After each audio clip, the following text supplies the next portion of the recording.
نبی اکرم صلی اللہ علیہ وسلم پہ جو درود بھیجتا ہے فرشتے اس کے لیے دعائیں کرتے ہیں. نبی اکرم صلی اللہ علیہ وسلم جو درود بھیجتا ہے، مسند احمد کی روایت ہے جو عبداللہ بن عمر رضی اللہ عنہ اس کے راوی اور کہتے ہیں، فرماتے ہیں جس شخص نے رسول اللہ صلی اللہ علیہ وسلم پر ایک مرتبہ درود پڑھا اللہ تعالیٰ اس کے فرشتے اس پر 70 مرتبہ درود بھیجتے ہیں. جس شخص نے ایک مرتبہ اللہ کے رسول صلی اللہ علیہ وسلم پہ درود بھیجا اللہ اور اس کے فرشتے 70 مرتبہ درود مطلب بمعنی دعا اس کے لیے 70 مرتبہ دعائیں بھیجتے. پس بندہ اس کو چاہیے تو اس کو کم کرے، چاہے تو زیادہ کرے.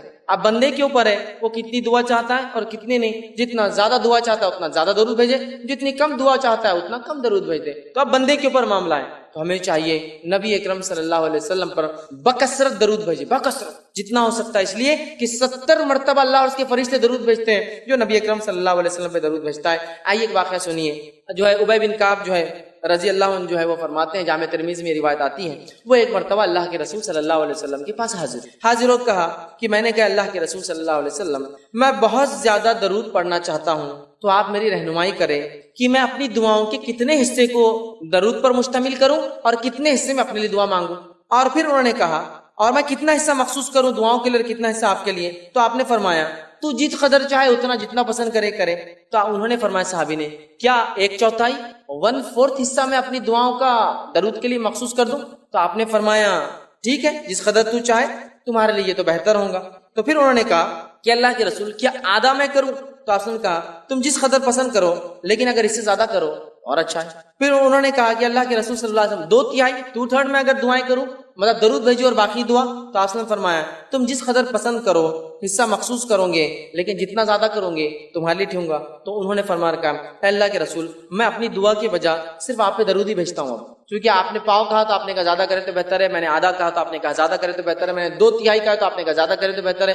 اب میں کیا کرتا ہوں صرف آپ پہ درود بھیجتا ہوں. تو آپ نے فرمایا کہا تو پھر تو تمہارے غموں کی کفایت کی جائیں گی. اگر تم نے صرف میرے اوپر درود ہی بھیجا اور دعا اپنے لیے نہیں مانگی تو پھر تو تمہارے غموں کی اللہ کفایت کر جائیں گا، جتنے غم اور پریشان کفایت کر جائیں گی اور گناہوں کو معاف کر دیا جائے گا. تو اس حدیث سے پتہ چلا نبی اکرم صلی اللہ علیہ وسلم درود بھیجنے سے غموں کی کفایت ہو جاتی ہے، ہر غم اللہ دور کر دیتا ہے اور اللہ تعالیٰ جو ہے ہمیں ہمارے گناہوں کو معاف کرتا ہے. تو ہمیں چاہیے کثرت سے نبی اکرم صلی اللہ علیہ وسلم درود بھیجے. دنیا کا بھی فائدہ اور آخرت کا فائدہ، دعائیں قبول ہو رہی ہے، معافی بھی مل رہی ہے، فرشتے بھی دعا کرے، اللہ بھی درود بھیج رہا ہے. اور 70 مرتبہ ایک بار بھیجو، 70 مرتبہ اللہ اور اس کے فرشتوں کی دعائیں. اسی طرح جو ہے معنی یہ ہے کہ وہ عمل جو انسان خوشی سے، یہ سب سے اہم چیز ہے. اور اس بات کا پتہ اس حدیث سے بھی پتہ چلتا ہے اور یہ ایک فضیلت بھی ہے اس کی. فضیلت یہ ہے کہ فرض نماز اگر مکمل نہ ہو تو نوافل اس فرض کے نقص کو ختم کر دیں گے انشاءاللہ، یا اس کی بھرپائی کر دیں گے. نفل نماز کی پہلی فضیلت یہ کہ اگر فرض نماز میں کوئی کمی بندے سے ہو جائے تو اس کے نقص کی بھرپائی کر دیں گی. اور یہ کتنی اہم ہے وہ بات بھی اس سے پتہ چلتی ہے حدیث کے اندر. یہ حدیث کے اندر آئی حدیث اس طرح سے، اور نبی کریم صلی اللہ علیہ وسلم فرماتے ہیں اور تمیم الداری رضی اللہ عنہ اس حدیث کے راوی وہ کہتے ہیں اور فرماتے ہیں، اور یہ روایت ابو داؤد اور جو ہے ابن ماجہ اور جو ہے سلسلۃ الاحادیث صحیحہ کے اندر موجود ہے. آپ صلی اللہ علیہ وسلم فرماتے ہیں روز قیامت بندے سے جس چیز کا سب سے پہلے حساب لیا جائے گا وہ اس کی نماز ہو. روز قیامت بندے سے سب سے پہلے جس چیز کا حساب لیا جائے گا وہ اس کی نماز ہو. تو اس سے میں سمجھتا ہوں حدیث میں فضیلت کے ساتھ ساتھ نماز کی اہمیت بھی شامل ہے کہ سب سے پہلے حساب روز قیامت جو مجھے اور آپ کو اللہ تعالیٰ کے سامنے دینا ہے وہ حساب کس چیز کا ہوگا؟ صلاح، نماز کا ہونے والا ہے. تو نبی اکرم صلی اللہ علیہ وسلم فرما رہے روز قیامت بندے سے جس چیز کا سب سے پہلے حساب لیا جائے گا وہ اس کی نماز ہوگی. اگر اس نے اسے مکمل کیا ہوگا تو اس کے لیے مکمل لکھ دی جائیں گی، اگر کمپلیٹلی اس نے ادا کیا ہوگا وہ لکھ دی جائیں گی. پھر نبی اکرم صلی اللہ علیہ وسلم فرماتے ہیں اور اگر اس نے اسے مکمل نہیں کیا ہوگا تو اللہ تعالیٰ فرشتوں کو حکم دیں گا ذرا دیکھو میرے بندے نے کوئی نفل نماز بھی پڑھی ہے، ذرا دیکھو میرے بندے نے کیا کوئی نفل نماز بھی پڑھی ہے یا نہیں. ٹھیک ہے، اگر نفل نماز پڑھی ہے تو اس کے ذریعے اس کے فرض نمازوں کو مکمل کر دو. پھر زکوٰۃ کا اور اس کے بعد تمام اعمال کا بھی حساب اسی طرح سے لیا جائے گا. اور نماز اور نفل نماز کی فضیلت میں جو پہلی بات آ رہی ہے وہ یہ ہے کہ روز قیامت سب سے پہلے حساب فرض نمازوں کا ہونے والا ہے. اگر فرض نمازوں میں کوئی کوتاہی اور کمی ہوں گی تو اللہ تعالیٰ فرشتوں کو کہیں گا کہ اس بندے نے میرے کوئی نفل پڑھی ہے لاؤ. فرشتے اس کا نام اعمال لکھیں گے، اگر نفل پڑھی ہوں گی تو لائی جائیں گی اور وہ نفل انشاءاللہ العزیز ہماری فرض کی کوتاہیوں، کمزوریوں، کمی، نقص کو پورا کر دیں گے. اور اس کے بعد دیگر اعمال، زکوٰۃ اور دیگر اعمال اس کے بعد ایک کے بعد ایک آئیں گے. تو یہاں میں سمجھتا ہوں اس حدیث سے یہ بات تو واضح ہوگی نماز کی کیا اہمیت ہے، اور یہ بات بھی بالکل میں سمجھتا ہوں کلیئر ہو گئی کہ نفل نماز کی کیا ہے. دونوں باتیں ایک حدیث میں ایک ساتھ آ گئی. سب سے پہلے حساب، جیسا کہ ہم جانتے ہیں یہ اللہ کے حقوق میں سب سے پہلا حساب نماز کا ہے، لیکن بندوں کے حقوق میں سب سے پہلے کس چیز کا حساب ہوگا پتا ہے آپ کو؟ بندوں کے حقوق میں سب سے پہلے حساب خون کا ہوگا، کسی کا نہ خون تو نہیں بہانا. اور اللہ کے حق میں سب سے پہلا حساب نماز فرض نہ ہوں گی تو اس سے نفل سے اس کی بھرپائی کی، پھر زکوٰۃ، اور پھر اس کا دیگر اعمال اور دیگر اعمال. اس کا مکمل ہونا ضروری ہے، اس لیے کہ اللہ پوچھیں گا کیا اس کی فرض مکمل ہے؟ اگر نہیں ہے تو دیکھو اس کے کوئی نفل ہے کیا.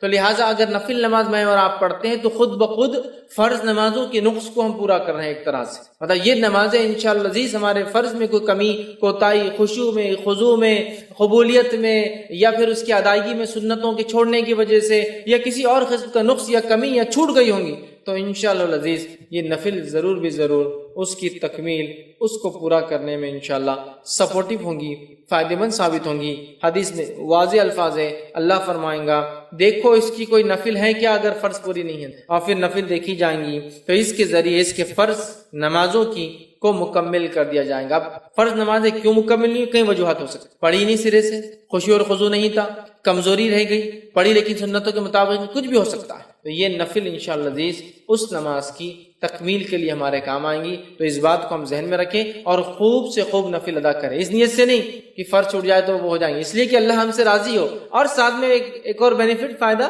کہ اگر ہم سے کوئی فرض چھوٹ گیا ہوگا تو اللہ تعالیٰ اس کے ذریعے اس فرض کی بھرپائی کر دیں گے. یاد رکھیں کتنی اہم بات ہے، یاد رکھیں. تو لہٰذا نفل نماز کی پہلی فضیلت یہ ہے کہ فرض نمازوں میں اگر کوئی کوتاہی کمزوری رہ جائیں گی انشاءاللہ ہماری تو یہ نفل نمازوں کے ذریعے اس کو ہم پورا کر سکتے ہیں. یاد رکھیں ٹھیک ہے. آئیے نفل نماز کی دوسری فضیلت جو ہے، نماز نفل کے ذریعے درجات بلند ہوتے ہیں اور گناہ مٹا دیے جاتے ہیں. نماز نفل کے ذریعے درجات بلند ہوتے ہیں اور گناہ مٹا دیے جاتے ہیں. تو نفل نماز جو انسان پڑھتا ہے اس کے درجات بلند ہوتے ہیں اور اس کے گناہ مٹا دیے جاتے ہیں. ایک ہی حدیث میں دو فضائل آ رہے ہیں کہ نماز نفل پڑھنے سے درجات کی بلندی، گناہوں کی معافی. آئیے حدیث اس طرح سے نبی اکرم صلی اللہ علیہ وسلم فرماتے ہیں، صوبان رضی اللہ عنہ اس کے راوی وہ کہتے ہیں کہ رسول اکرم صلی اللہ علیہ وسلم فرمایا اور کہا، ٹھیک ہے، اور یہ ابن ماجہ کی روایت ہے، تم زیادہ سے زیادہ سجدے کیا کرو کیونکہ تم اللہ تعالیٰ کی رضا کے لیے ایک سجدہ کرو گے تو وہ اس کے بدلے تمہارے ایک درجے کو بلند کریں گا اور تمہارے ایک گناہ کو مٹا دیں گا. تم اللہ کے لیے زیادہ سے زیادہ سجدے کیا کرو، اور یہاں سجدے سے مراد فرض نمازوں کے علاوہ نفل پڑھا کرو. تم زیادہ سے زیادہ سجدے کیا کرو مطلب زیادہ سے زیادہ نفل نمازیں پڑھا کرو، اس لیے کہ جب تم زیادہ نفل نماز پڑھتے ہو تو ایک فائدہ یہ ہوتا ہے کہ اس نفل نماز کی وجہ سے ایک درجہ بلند کر دیا جاتا ہے، 1 رینک ہائر کر دیا جاتا ہے آپ کا، اور ساتھ میں ایک گناہ مٹا دیا جاتا ہے. تو نفل نماز کی فضیلت دیکھیے، ایک ہی روایت کے نعرہ ہے، 2 فائدے ہم کو ملتے ہیں، ایک درجہ بلند ہوتا ہے اور دوسرا ایک گناہ میرا اور آپ کا معاف ہو جاتا ہے. یاد رکھیے، تو جب بندہ نماز پڑھتا ہے تو ایک گناہ اس کا معاف ہو جاتا ہے، یاد رکھیے، اور ایک درجہ جو ہے بلند ہو جاتا ہے. یاد رکھیے، اور کثرت سجود مطلب آپ جو فرما رہے رسول اللہ صلی اللہ علیہ وسلم زیادہ سجدے کرو، اس سے مراد یاد رکھیے یہ نفل نماز ہے. مطلب زیادہ سجدے مطلب زیادہ نمازیں، اور زیادہ نمازیں مطلب فرض کے علاوہ نمازیں. زیادہ سجدے مطلب زیادہ نمازیں ہم کو پڑھنا، اس بات کو ہمیں ذہن میں رکھنا ہے. خود نبی اکرم صلی اللہ علیہ وسلم کس کثرت سے نماز پڑھا کرتے تھے ہم سب جانتے ہیں، کس کثرت سے آپ نماز پڑھتے تھے ہم سب جانتے ہیں. اتنی آپ فرض کے علاوہ نفل نماز پڑھتے کہ آپ کے جو ہے پیر سوج جاتے ہیں، ورم آ جاتا جس کو عام زبان میں. اتنی کثرت سے آپ نماز ادا کرتے کہ آپ کے پیر پھٹ جاتے مطلب کھڑے رہنے کی وجہ سے. آپ اتنی کثرت سے نفل نماز پڑھتے کہ رات بھر آپ کبھی جاگتے. آپ اتنی کثرت سے نفل نماز پڑھتے اور اتنی لمبی پڑھتے کہ کچھ روایتوں میں آتا آپ سورۃ البقرہ، سورہ آل عمران اور سورہ نساء 3 صورتیں ایک نماز میں پڑھ لیتے. سمجھ رہے؟ آخر عمر میں نبی اکرم صلی اللہ علیہ وسلم کے تعلق سے عائشہ فرماتی آپ اس کثرت سے نماز کے عادی تھے کہ آخر عمر میں بھی آپ نماز پڑھتے، چونکہ کھڑے ہونے کی طاقت نہیں تھی تو آپ بیٹھ کر نماز پڑھا کرتے. مطلب نبی اکرم صلی اللہ علیہ وسلم کھڑے رہ کر ہی نماز پڑھتے، لیکن جب آخری وقت تھا آپ بوڑھے ہو گئے تو رات میں جب آپ نفل پڑھتے تھے تو بیٹھ کر پڑھا کرتے تھے، اس لیے کھڑے رہنے کی آپ میں طاقت نہیں تھی. اس چیز کو بھی سمجھنا چاہیے کہ اللہ کے رسول صلی اللہ علیہ وسلم کس کثرت سے نفل پڑھتے تھے. بہرحال یہاں فرما رہے ہیں نفل نماز پڑھنے کا پہلا فائدہ یہ کہ ہمارا ایک درجہ بلند ہو جاتا، اور دوسرا فائدہ یہ کہ ایک گناہ ہمارا مٹا دیا تھا. ڈبل بینیفٹ، ایک تو درجہ بلند ہو رہا اور ایک جو درجہ نیچے لے جانے کی چیزیں گناہ وہ بھی معاف ہو رہا ہے. ہے نا. تو ایک طرح دیکھا تو ڈبل درجے بلند ہو رہے ہیں. ایک تو آلریڈی درجہ بلند, پھر گناہ معاف ہونے سے بھی ظاہر سی بات ہے آدمی کا درجہ بلند ہوتا ہے. تو دو فائدے ہو جا رہے دیکھیے ایک عمل کرنے سے. تو ہمیں چاہیے ہم کثرت سے نفل نمازوں میں اضافہ کریں, جب ہو سکتا ہے پڑھیں. بہت ساری نفل تو بالکل طے ہے, پتہ ہے, نبی اکرم صلی اللہ علیہ وسلم نے پابندی سے اس کو کیا ہے, جیسا کہ تہجد کی نماز کا پڑھنا ہے نا. اس کے علاوہ رات میں نمازیں آپ پڑھا کرتے تھے, بلکہ ایک راوی کہتے ہیں جب رات میں دیکھو نبی اکرم صلی اللہ علیہ وسلم کو نماز پڑھتے ہوئے دیکھا گیا, عشاء کے بعد, رات کے بیچ میں اور فجر سے پہلے. مطلب ساری رات نبی اکرم صلی اللہ علیہ وسلم نماز الگ الگ وقتوں میں آپ پڑھتے رہے. کچھ محدثین لکھتے ہیں اس کا معنی ہے کہ اللہ کے رسول صلی اللہ علیہ وسلم تہجد ایک وقت میں نہیں پڑھتے تھے, مختلف اوقات میں رات کے پڑھتے تھے. سمجھ رہا, ہر وقت دیکھا گیا آپ کو نماز پڑھتے. ہم بھی کوشش کریں نماز پڑھیں, اس سے ہمارے انشاءاللہ العزیز درجے بلند ہوں گے اور گناہ ہمارے معاف ہوں گے. تیسری چیز نفل نماز کی جو فضیلت اور فائدہ وہ یہ ہے کہ کثرت نفل نبی اکرم صلی اللہ علیہ وسلم کے ساتھ جنت میں داخل ہونے کی وجہ بنے گا. سبحان اللہ. کثرت نفل نماز کو زیادہ پڑھنا نبی اکرم صلی اللہ علیہ وسلم کے ساتھ جنت میں داخل ہونے کا سبب یا وجہ بنے گا. کتنی بڑی بات ہے. آئیے حدیث اس طرح سے ربیع بن کعب اسلمی رضی اللہ عنہ فرماتے اور کہتے ہیں, یہ صحیح مسلم کی روایت ہے, آپ نے فرمایا اور کہا کہ ایک مرتبہ وہ رسول اکرم صلی اللہ علیہ وسلم کے ساتھ خدمت میں تھے رات میں, اور نبی اکرم صلی اللہ علیہ وسلم جب رات میں اٹھے تو اس رات آپ نے وضو کا انتظام کیا رسول اللہ صلی اللہ علیہ وسلم کے, اور جو چیزیں اللہ کے رسول صلی اللہ علیہ وسلم کو لگتی تھی وہ ساری چیزوں کا انتظام کیا. تب نبی اکرم صلی اللہ علیہ وسلم نے ان سے ایک سوال کیا, اور سوال کر کے یہ کہا اور فرمایا اللہ کے رسول نے کہ سوال کرو. میں نے کہا, مطلب آپ صلی اللہ علیہ وسلم سے کہا سوال کرو مجھ سے. وہ رات میں اٹھتے تھے, نبی اکرم صلی اللہ علیہ وسلم کی خدمت کرتے تھے. ایک رات جب انہوں نے پانی وضو کا تیار کیا, نبی اکرم صلی اللہ علیہ وسلم کی ضرورت کی چیزیں تیار کی, تب نبی اکرم صلی اللہ علیہ وسلم نے ان سے کہا سوال کرو مجھ سے, مانگو مجھ سے کیا چاہتے ہو تاکہ میں تمہارے لیے دعا کروں. تو انہوں نے کہا اور کہا کہ میں آپ صلی اللہ علیہ وسلم سے اس بات کا سوال کرتا ہوں, میں جنت میں آپ کے ساتھ داخل. تو میرا سوال آپ سے یہ جو آپ پوچھے سوال کرو, میرا سوال یہ ہے کہ میں چاہتا ہوں کہ آپ اللہ سے دعا کریں کہ میں جنت میں آپ کے ساتھ داخل. آپ صلی اللہ علیہ وسلم نے فرمایا کوئی اور سوال؟ تو انہوں نے کہا بس یہی میرا ایک سوال ہے, یہی آپ دعا کر دیجیے اللہ سے. آپ صلی اللہ علیہ وسلم نے فرمایا تم کثرت سجود کے ذریعے اپنی نفس پر میری مدد کرو. مطلب اگر تم چاہتے ہو کہ تمہاری یہ دعا قبول ہو تو تم کثرت سجود, کثرت سے نفل نماز پڑھو, تو انشاءاللہ عزیز میں تمہارے لیے پھر یہ دعا کروں گا, یا یہ نماز تمہارے لیے انشاءاللہ وسیلہ بن جائیں گی میری دعا کے ساتھ کہ تم جنت میں میرے ساتھ جاؤ. تو نبی اکرم صلی اللہ علیہ وسلم کے ساتھ جنت میں جانے کا وسیلہ اور طریقہ وہ یہ ہے کہ ہم کثرت سے سجدے کریں, اور کثرت سجود سے یہاں مراد نفل نماز میں اضافہ ہے. سمجھ رہا, کثرت سجود سے مراد نہیں کہ آپ الگ سے سجدے کریں نماز کے. نماز سے الگ بھی سجدے ہوتے ہیں, سجدہ تلاوت ہوتا ہے, سجدہ شکر ہوتا ہے, لیکن اس کے علاوہ کوئی سجدہ نہیں نماز سے ہٹ کر. ٹھیک ہے, تو یہاں کثرت سجود سے مانا نفل نماز پڑھو, اور نمازوں میں ظاہر سی بات ہے سجدے آتے ہیں, ہر رکعت میں 2 سجدے آتے ہیں. ٹھیک ہے, تو کثرت سجود سے میری مدد کرو. تم چاہتے ہو جو تم نے کہا کہ تم میرے ساتھ جنت میں جاؤ, تو پھر تم میری مدد ایسے کرو کہ میں تو دعا کروں گا تمہارے لیے, لیکن تمہیں جو اعمال کرنا پڑے گا وہ عمل یہ کہ کثرت سجود. تو یہاں دیکھ رہے ہیں آپ کہ کثرت سجود مطلب نفل نماز کے اضافے کو نبی اکرم صلی اللہ علیہ وسلم نے جنت میں ساتھ جانے کی وجہ بتایا. نبی اکرم صلی اللہ علیہ وسلم کے ساتھ جنت میں جانے کی وجہ ایک یہ ہے کہ کثرت سجود, سجدے کثرت سے کرنا, تاکہ انسان کا درجہ بلند ہوتا ہے, وہ اپنے رب سے جو ہے قریب سے قریب تر ہو جاتا ہے. ٹھیک, آئیے نفل نماز کا ایک اور فائدہ دیکھتے ہیں, وہ یہ ہے نماز نفل جو ہے سب سے افضل عمل ہے. اعمال میں اگر دیکھیں نماز نفل سب سے افضل ہے, اور یہ بات ہم سب جانتے ہیں. نفل اعمال میں سب سے افضل عمل تہجد کا پڑھنا ہے, اور وہ بھی ایک نفل ہے. رات کی نماز فرض نماز سے ہٹ کر جو بھی ہے سب نفل میں داخل ہے. سمجھ رہے ہیں بات کو؟ اور ہم جانتے ہیں کہ نفل میں سب سے افضل نفل کیا ہے؟ تہجد کی نماز ہے نا. تو نمازوں میں یا جس کو نوافل کے اندر سب سے افضل عمل کیا ہے؟ وہ نماز کا پڑھنا ہے. کیونکہ نفل میں سب سے افضل نفل خود ایک نماز یہ تہجد کی نماز. ٹھیک ہے, آئیے حدیث اس طرح سے ثوبان رضی اللہ عنہ فرماتے اور کہتے ہیں, ابن ماجہ کی اور سلسلۃ الاحادیث الصحیحہ کی ایک روایت ہے.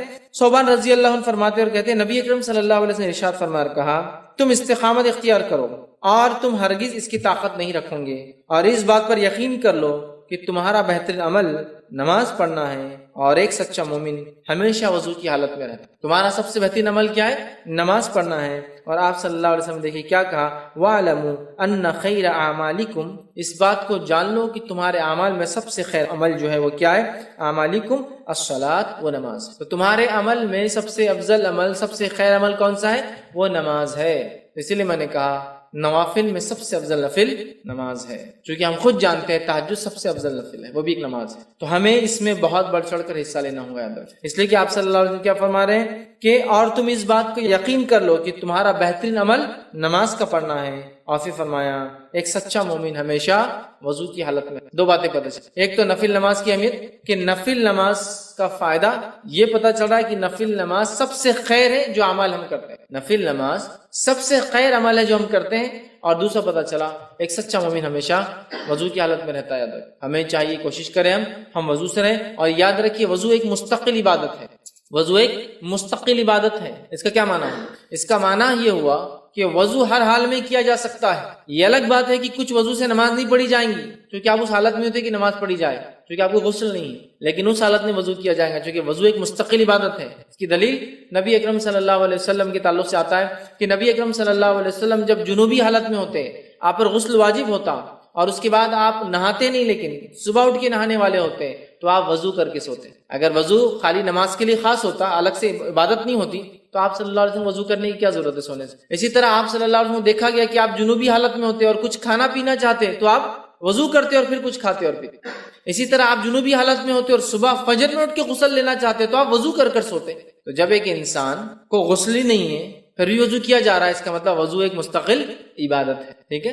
تو کہا سچا مومن ہمیشہ وضو سے رہتا ہے، تو یہ ایک مومن کے سچا ہونے کی علامت ہے کہ بغیر وضو کے وہ نہیں رہتا ہے۔ اور باوضو رہنے کے کیا فائدے میں سمجھتا ہوں آپ سب جانتے ہیں، انشاءاللہ پھر کئی موقع ملا تو وضو کے کیا فائدے ہم دیکھیں گے، لیکن یہ بڑی اہم چیز ہے یاد رکھیے وضو۔ سچا مومن وضو سے رہتا ہے، اور تمہارے اعمال میں خیر عمل نماز ہے۔ ظاہر سی بات ہے نفل کی بات ہو، فرض تو فرض ہی ہے، اس کو بولنے کی ضرورت ہے، اور خیر جب یہاں کہا جا رہا تھا فرض کے بعد ہے تو آپ سمجھیں گے فرض سے بھی آگے جا رہی ہے نفل، نہیں۔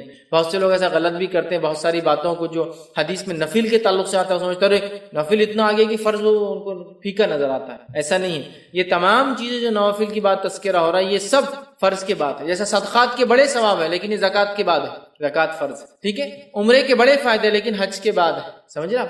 تو یہ فرائض کے بعد، تو نوافل کے بڑے فائدے نماز پڑھنے کے لیکن فرض کے بعد نہیں۔ تو کوئی پتہ چلا فرض ہی نہیں پڑھا اور نوافل پورے ادا کرا چکے، اس کو فضیلتیں پتہ چل رہی قبول نہیں ہوں گی یاد رکھیں جب تک فرض نہیں ہو، ٹھیک۔ اسی طرح نفل کا گھر میں پڑھنا گھر میں برکت لانے کا باعث ہو۔ بہت سارے لوگ بولتے ہیں تنگ دستی ہے، پریشانی ہے نا، برے حال ہے، برکت نہیں ہے، برکت چھن گئی، وقت کی برکت، کھانے کی برکت، اولاد کی برکت، ہر چیز کی برکت چھن گئی ہے۔ یہ چیز کی گارنٹی یہ چیز کی گواہی تو ہم سب دیں گے، آج برکتیں چھن گئی ہے، بہت ساری برکت یاد رکھ۔ تو ہمیں کیا کرنا ہے؟ اس بات کو سمجھنا ہے کہ نفل نماز گھر میں برکت لانے کا ایک ذریعہ ہے۔ آئیے حدیث اس طرح سے کہ نبی اکرم صلی اللہ علیہ وسلم فرماتے ہیں، صحیح مسلم کی روایت ہے، اور جابر رضی اللہ عنہ حدیث کے راوی فرماتے ہیں اور کہتے ہیں تم میں سے، آپ صلی اللہ علیہ وسلم فرمایا، وہ کہتے ہیں آپ نے فرمایا تم میں سے کوئی شخص جب مسجد میں نماز پڑھے تو اپنی نماز کا کچھ حصہ اپنے گھر کے لیے بھی رکھے، کیونکہ گھر میں کچھ نماز ادا کرنے سے اللہ تعالیٰ گھر میں خیر و بھلائی کو لاتا ہے، خیر کو لاتا ہے، برکت کو لاتا ہے۔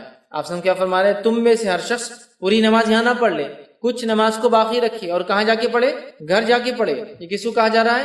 مردوں کو۔ عورتیں تو گھر میں نماز عورتیں گھر میں ہی پڑھتی عموماً، لیکن مردوں سے کہا جا رہا ہے تم میں سے کوئی شخص پوری نماز یہاں نہ پڑھے، اور اگر کوئی عورت ہمیشہ مسجد جا کے نماز پڑھتی ہے تو اس کے لیے بھی بات ہو جائیں گی۔ بہت سارے علاقوں ملکوں میں مسجد میں بالکل نظم ہوتا ہے، اس کے لیے بات ہوگی کہ پوری نماز سے مراد فرض نماز کے علاوہ جو نمازیں پڑھتے ہو ان نمازوں کو پورا مسجد میں نہ پڑھا کرو، کچھ باقی رہنے دیا کرو، اور کہاں پڑھو؟ جا کر گھر جا کر پڑھا کرو۔ اور فرمایا اس لیے کہ گھر میں یہ خیر اور بھلائی لانے کا سبب بنتی ہے یہ نماز، تو گھر میں خیر اور بھلائی آتی ہے۔ اب ان لوگوں کے گھر کا کیا لوں گا جو فرض پڑھتے ہیں، تو نفل تو بات کی بات ہوئی نا۔ بہت سارے لوگ بتاتے ہیں خیر اور برکت سے وہ محروم ہو چکے ہیں، اس لیے ہم خیر و برکت سے محروم ہو چکے ہیں کہ نماز جیسے افضل عمل کو ہم بالکل دھڑلے سے چھوڑ رہے ہیں، نفل تو وہ پڑھیں گا نا جو فرض پڑھتا ہے۔ تو آج فرض کا کیا حال ہے؟ کتنے فرض مسلمان نماز پڑھ رہے ہیں مجھے بتانے کی بہرحال ضرورت نہیں ہے۔ زیادہ سے زیادہ جو نماز سب سے زیادہ دن میں پڑھی جاتی ہے، جو مردوں کا حال ہے، عورتوں کا نہیں جانتا ہوں میں، مردوں کا حال ہے وہی مغرب کی نماز پڑھی جاتی ہے، کیونکہ مسجد بھری ہوتی ہے، اس سے اندازہ ہو جاتا ہے کہ مغرب سب سے زیادہ پڑھی جاتی ہے۔ کیوں مغرب پڑھتے؟ شاید اس لیے کہ اذان کے بعد وقت کم ہوتا ہے تو شیطان کو موقع نہیں ملتا شاید بہکانے کا، فوراً وضو کیا اور نماز ہو گئی۔ اس کے علاوہ نمازوں میں آپ کو لوگ اتنی تعداد میں نظر نہیں آئیں گے، سب سے کم فجر میں، اس کے بعد تھوڑی تعداد ظہر میں آپ کو ملیں گی، اس کے بعد گرمی اگر زیادہ ہے تو عصر میں کم ملیں گی، اور گرمی اگر کم ہے تو عصر میں بھی تھوڑی اور بڑھ جائیں گی تعداد، اور مغرب میں سب سے زیادہ، اور عشاء کے اندر پڑھ لیا نہیں پڑھ لیا۔ عشاء اور فجر کا عموماً کبھی کبھار ایک جیسا ہوتا ہے، سوائے بازاروں کو چھوڑ کے. بازاروں میں عشاء میں بھی کافی لوگ ہوتے ہیں چونکہ وہاں سارے لوگ جمع ہوتے ہیں, لیکن عموماً اکثر علاقوں میں جہاں آبادیاں نہیں ہیں عشاء اور فجر کا حال کچھ ایک جیسے ہی نظر آتا ہے. تھوڑی تھوڑی پبلک, بس تھوڑے بہت, جیسا جو محلوں کے اندر مسجدیں ہیں فجر میں 10-15 تو عشاء میں 10-15, یہ حال ہے. تو اندازہ لگائیے کتنے بڑے خیر سے محروم ہے. جب نفل خیر لا سکتا ہے تو فرض کیا کیا لاتا ہوں گا.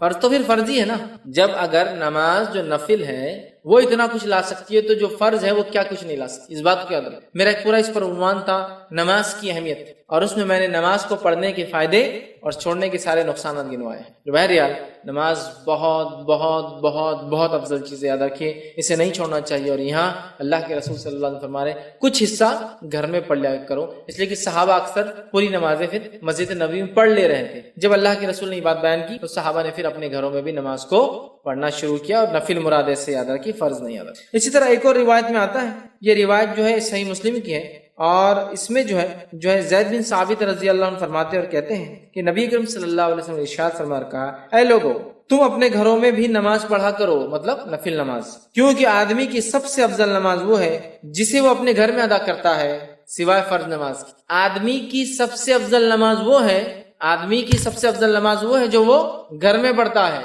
سوائے فرض کے. فرض نہیں, فرض تو مسجد میں پڑھنا ہم پر فرض ہے, سوائے بیمار ہو, مسافر ہو, مسجد نہ ملے, وہ مستثنا ایکسیپشنل کیسز. لیکن فرض نماز تو مسجد میں باجماعت ہی پڑھنا ہے. لیکن فرض کے علاوہ جو سب سے بہترین نماز ہے جو انسان پڑھتا ہے, سب سے افضل ہے, وہ ہے جو ایک انسان اپنے گھر میں پڑھتا ہے. مطلب ایک مرد فرض نماز پڑھے مسجد میں, اس کے بعد گھر آئے اور نفل ادا کرے, یہ سب سے افضل ہے. جیسا عورت کی سب سے افضل نماز وہ ہے جو گھر کے اندر, اور گھر کے اندر بھی سب سے اندر کے کمرے میں ہو, سمجھ رہے ہیں, فرض کے لیے کہا گیا. ویسے عورتیں مسجد میں فرض پڑھ سکتی ہے, اس میں کوئی ممانعت, کوئی روک نہیں ہے, لیکن سب سے افضل وہ ہے جو گھر کے اندر اور اس کے اندر کے کمرے میں فرض پڑھی جائے. تو مرد کے لیے فرض نماز مسجد میں پڑھنا ہے, لیکن اس کی افضل نماز وہ ہے جو گھر میں نفل پڑھتا ہے. تو لہٰذا مردوں کو چاہیے اگر گھر سے قریب نماز پڑھتے ہو, چلیے بھائی ظہر اور عصر اور مغرب میں تو ہم باہر ہوتے ہیں, تجارت کاروبار میں ہوتے ہیں, عشاء میں اگر آتے ہو تو کم از کم عشاء کی تو پڑھیے آ کے, جو فرض ہوگی عشاء کی مسجد میں, یا عشاء کو جانے سے پہلے, عشاء سے پہلے کی 4 گھر میں پڑھ کے جائیے, عشاء مسجد میں پڑھی آپ نے, واپس آ کے گھر میں پڑھی, باقی سب سے افضل ہے عادت. لیکن کوئی ضروری نہیں ہے, اگر لگتا ہے گھر جانے سے چھوٹنے کا چانس ہے, لوگ آئے ہوئے, ایک الگ شکل ہے, لیکن کوشش کرنا چاہیے, اس لیے کہ انسان کی سب سے افضل نماز وہ ہے جو وہ گھر پڑھتا ہے. مطلب ایک مرد کی سب سے افضل نماز گھر میں پڑھتا ہے سوائے فرض نماز کے. فرض اس میں انکلوڈیڈ نہیں ہے, فرض تو مسجد میں ہی پڑھنا, ٹھیک ہے. تو لہٰذا ہم کوشش کریں نماز کا کچھ حصہ نفل ضرور ہم گھر, چاہے نماز کو جانے سے پہلے والے ہوں یا نماز کو جانے کے بعد ہو, یا اس کے علاوہ کوئی نفل نماز. اور اس کا فائدہ یہ کہ بچے بھی دیکھ کر نماز سیکھتے ہیں اپنے مردوں سے, ماؤں کو تو دیکھتے ہیں, والد کو بھی دیکھیں گے, اس بہانے مردوں کو بھی دیکھیں گے. اسی طرح صحیح مسلم کی ایک اور روایت ہے, نبی اکرم صلی اللہ علیہ وسلم فرمایا اور کہا, اس کے الفاظ ہیں, تم اپنے گھروں میں بھی نماز ضرور پڑھا کرو, مردوں سے آپ کہہ رہے ہیں, کیونکہ آدمی کی بہترین نماز وہ ہے جو اپنے گھر میں پڑھے سوائے فرض نماز. تم میں سے کچھ لوگ یا تم لوگ اپنی نمازوں میں کچھ نمازیں ضرور اپنے گھروں میں پڑھا کرو. یہ نماز کون سی ہے؟ فرض نماز نہیں, یاد رکھے نفل ہے, پڑھا کرو. اس لیے کہ آدمی کی سب سے خیر, سب سے بہترین, سب سے افضل نماز وہ ہے جو وہ گھر میں پڑھتا ہے سوائے فرض کے. فرض نہیں, فرض تو مسجد میں آنا ہے, باجماعت پڑھنا ہے, اس کے علاوہ جو نفل پڑھتے ہو نا گھر میں پڑھو, یہ سب سے افضل نفل ہے, ٹھیک ہے. تو ہم لوگ کوشش کریں. اور رسول اکرم صلی اللہ علیہ وسلم کو دیکھا بھی یہیں گئے, آپ فجر سے پہلے فجر کی 2 رکعت گھر میں پڑھتے, ماں عائشہ فرماتی ہے رضی اللہ عنہا, پھر آپ مسجد جاتے. اسی طرح آپ کے تعلق سے آتا, آپ جمعہ کے بعد گھر آتے اور 2 کر کے 4 رکعت جو ہے جمعہ کی نماز کی بعد کی نمازیں وہ ادا کرتے. تو آپ کو دیکھا گیا, خود نبی اکرم صلی اللہ علیہ وسلم گھر آ کر نفل نماز پڑھتے تھے, آپ کو دیکھا گیا, آپ کا خود کا ذاتی عمل تھا. آئیے آگے بڑھتے ہیں, نفل نماز کا اور فائدے دیکھتے ہیں. نفل عبادت بندے کو, نفل عبادت کرنے سے بندے کی طرف اللہ کی محبت کھینچی چلی آتی. جب بندہ نفل نماز پڑھتا ہے تو اللہ کی محبت اس کی طرف کھینچی چلی. اور اس حدیث میں وضاحت بھی ہے, فرض کا مقام بھی بتایا جا رہا ہے, لیکن نفل کے فضائل بھی بتایا جا رہے ہیں, ہے نا. ورنہ اگر صرف نفل کے فضائل دیکھے تو کبھی ہوتا ہے نا, ارے فرض نہیں بھی کرے چلتا شاید, یہ جیسا کہ محرم کے 2 روزے رکھ لے تو 1 سال کے گناہ کا کفارہ ہے, ارے پھر تو 1 سال بولے تو اگلے سال کے لیے تو اب یہ سال کی معاف کرا لیتے, اگلے سال پھر رکھ لیں گے تو یہ سال کی معاف. تو کیا نماز نہ پڑھنے سے, فرض روزے نہ رکھنے سے, فرض نماز نہ پڑھنے کے بعد بھی کیا محرم کی 2 روزوں کا اجر و ثواب ملیں گا؟ ہرگز نہیں, ہرگز نہیں, ہے نا. ذی الحجہ کے اندر جو ہے عرفے کا روزہ 2 سال کے گناہ کا کفارہ ہے. تو کیا وہ شخص جو فرض نمازیں نہیں پڑھتا ہے, فرض روزے نہیں رکھتا ہے, فرض زکات نہیں دیتا ہے, تو کیا اس کو یہ کفارہ ہوگا 2 سال کے گناہوں کا؟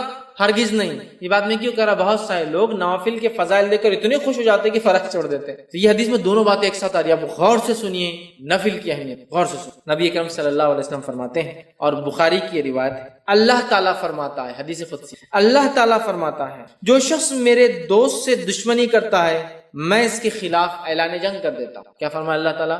جو میرے دوست سے دشمنی کرتا ہے میں اس کے خلاف اعلان جنگ کر دیتا ہوں۔ مطلب جو اللہ کے ولی ہوتے ہیں، اور یقین اللہ کے ولی ہوتے ہیں، اللہ کے دوست ہوتے ہیں، یاد رکھیے اللہ کے ولی ہوتے ہیں، تو اللہ تعالیٰ فرما رہا ہے جو میرے دوست سے دشمنی کرتا ہے، اور اللہ کے دوست کون ہے؟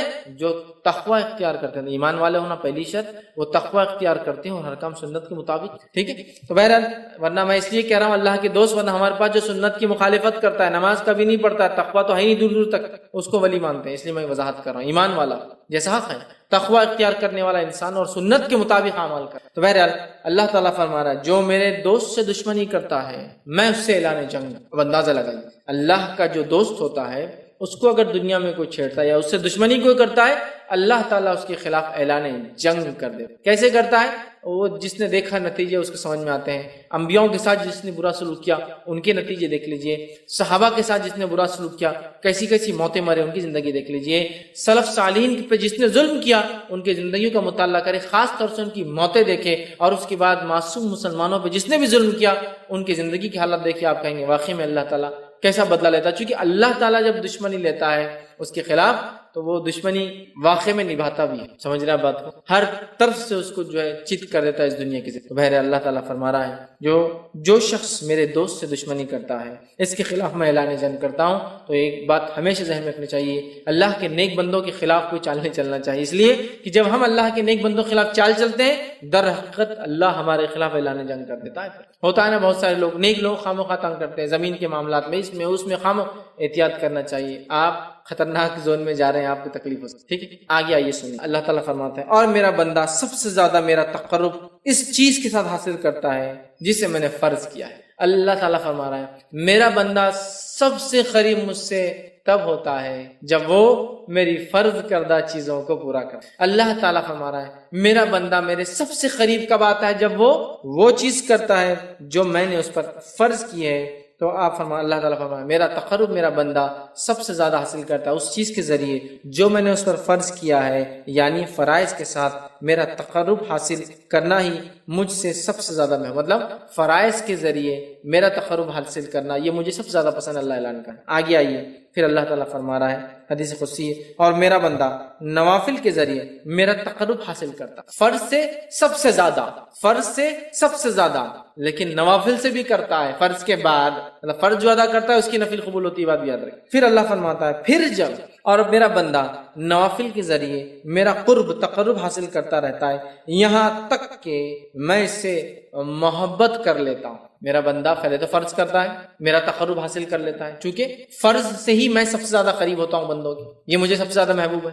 پھر میرا بندہ نفل پڑھتا ہے اور نفل پڑھ کر میرا تقرب حاصل کرتا ہے، اتنا تقرب حاصل کرتا ہے کہ میں بھی اس سے محبت کرنا شروع کر دیتا ہوں نوافل کے۔ اب آگے سن، تو میں بھی اس سے محبت کر لیتا ہوں، پھر جب میں اس سے محبت کر لیتا ہوں، فرض سب زیادہ اللہ کو پسند عمل ہے، سب زیادہ قریب بندہ فرض سے آتا ہے، لیکن فرض سے جو قریب آنے کے بعد بھی جو نفل پڑھے وہ ٹاپ موسٹ چل جاتا ہے۔ بولنے کا مطلب یہ ایک انسان سے فرض بھی کرتا ہے اللہ سے قریب ہوتا ہے، لیکن فرض کے بعد جو نفل پڑھے وہ ٹاپ موسٹ لیول تک پہنچ جاتا ہے اللہ کے قریب، اتنا کہ اللہ تعالیٰ اس سے محبت کرنے لگتا ہے۔ اور اللہ فرماتا ہے اور جب میں اس سے محبت کرنے لگتا ہوں تو میں اس کا کان بن جاتا ہوں جس سے وہ سنتا ہے۔ اس حدیث کو غلط معنی مت لیجیے کہ واقعے میں اللہ اس کے اندر حلول کر جاتا ہے، مطلب وہ وہی باتیں سنتا ہے جو میں چاہتا ہوں کہ وہ سنے، کوئی غلط بات نہیں سنتا۔ اللہ فرماتا میں اس کا کان بن جاتا ہوں جس سے وہ سنتا ہے، اس کی آنکھ بن جاتا ہوں جس سے وہ دیکھتا ہے، اس کی آنکھ بن جاتا ہوں جس سے وہ دیکھتا ہے۔ عثمان ابن عفان رضی اللہ عنہ فرمایا کرتے تھے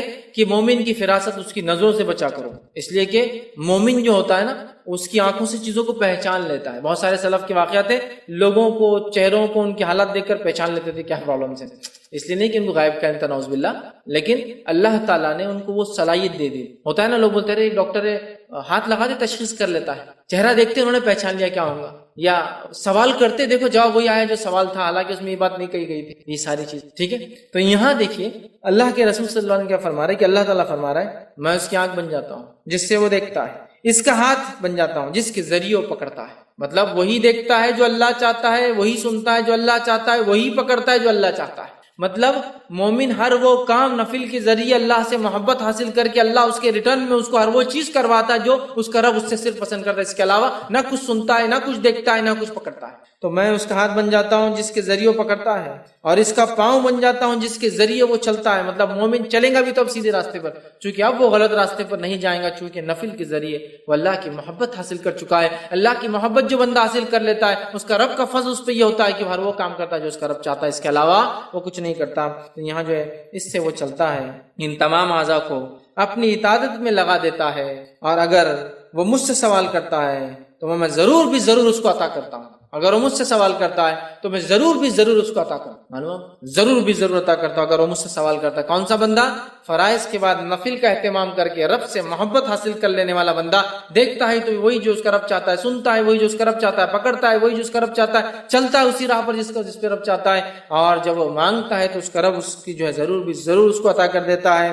اور اگر وہ میری پناہ طلب کرے تو میں یقیناً اس کو پناہ دے دیتا، اور اگر وہ میری پناہ طلب کرتا ہے، دعاؤں میں خاص دعا یاد رکھیں، پناہ مانگو مصیبت کے وقت، تو اگر وہ میری پناہ مانگتا ہے تو میں اسے پناہ دے دیتا ہوں۔ سبحان اللہ، کتنے بڑے بڑے فضائل ہے نفل کو ادا کریں، کتنے بڑے بڑے فضائل، اندازہ لگائیے، ہے نا۔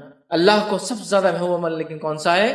فرض ہے، یاد رکھیے، فرض نماز، مال میں فرض عبادت زکوٰۃ، ہے نا۔ اس کے بعد اللہ تعالیٰ نے رمضان کی 1 مہینے کے روزے، اس کے بعد حج، سب سے زیادہ محبوب عمل۔ اس کے بعد یہ کرنے کے بعد بندہ نفل کے اندر دوڑتا ہے، آگے بڑھتا ہے۔ فرض نماز کے بعد نفل نماز، فرض زکوٰۃ کے بعد نفلی زکوٰۃ، فرض روزوں کے بعد نفلی روزے، فرض حج کے بعد نفلی عمرے، نفلی حج بولتے ہیں اس کو حج صغیر، چھوٹا حج، وہ کرتا ہے تو اللہ سے اتنا قریب ہوتا ہے کہ اللہ محبت کرنے لگتا ہے۔ جب اللہ محبت کرنے لگتا ہے تو وہ جو دیکھتا ہے وہ جو اس کا رب چاہتا ہے، وہی سنتا ہے جو اس کا رب چاہتا ہے، وہی اس کے ہاتھ پکڑ دے اس کا رب چاہتا ہے، اسی راہ پر چلتا ہے، قدم چلتے ہیں جو اس کا رب چاہتا ہے، اور پھر جب اپنے رب سے مانگتا ہے اس کا رب اس کو پورا، اس کی دعاؤں کو پورا کرتا ہے، اور جب وہ پناہ طلب کرتا ہے تو اللہ تعالیٰ اس کو پناہ عطا کر دیتا ہے۔ میں سمجھتا ہوں بہت بڑے بڑے فضائل، یہ بخاری کی روایت تھی، ہمیں پتہ چلے اس کے اندر کہ نفلی نماز کے ادا کرنے سے جو ہوتے ہیں، جس میں سب سے اہم چیز جو پتہ چلی وہ یہ ہے کہ بندہ اللہ سے قریب،